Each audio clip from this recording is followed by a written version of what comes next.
वटसावित्री पौर्णिमा पतीच्या दीर्घायुष्यासाठी आणि कुटुंबाच्या सुखासाठी महिला हे व्रत मनोभावे करतात। परंतु याच पवित्र दिवशी माहूरमध्ये एक धक्कादायक घटना घडली आहे। वडाच्या झाडाखाली पूजा करीत असताना अचानकपणे मधमाशांनी हल्ला केल्याने अनेक महिला आणि काही पुरुष गंभीर जखमी झालेत।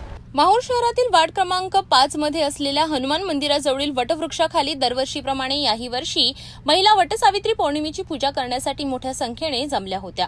सकाळच्या सुमारास पूजेचा मुहूर्त असल्याने भाविकांची अलोट गर्दी या ठिकाणी होती। प्रत्येक महिलेने अगरबत्ती लावून धूप जाळून आणि नारळ अर्पण करून वटवृक्षाला 7 प्रदक्षिणा घालत मनोभावे पूजा केली। दुपारी 3च्या सुमारास अगरबत्ती आणि धुराचा वास अधिक झाल्याने शेजारीच झाडावर असलेल्या मधमाशांच्या पोळ्यातील मधमाशा अचानक संतप्त झाल्या। त्यांनी कोणाचाही विचार न करता पूजेसाठी जमलेल्या महिलांवर आणि रस्त्यावर जाणाऱ्या पुरुषांवर हल्ला चढविला। या हल्ल्यात चंदा पांडे वय वर्ष 65 आणि विलास पवार वय वर्ष 45 हे गंभीर जखमी झाले। अनेक महिलांना मधमाशांनी चावा घेतल्याने त्यांनी घटनास्थळावरून मिळेल त्या ठिकाणी पळ काढला।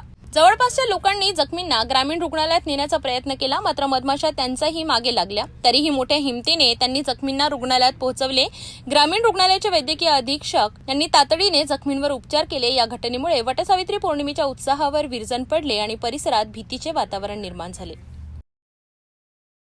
पतीच्या दुर्घायुष्याकरिता केलेल्या पूजेच्या दिवशी घडलेल्या या अनपेक्षित घटनेमुळे माहूरमध्ये चिंतेचे वातावरण आहे।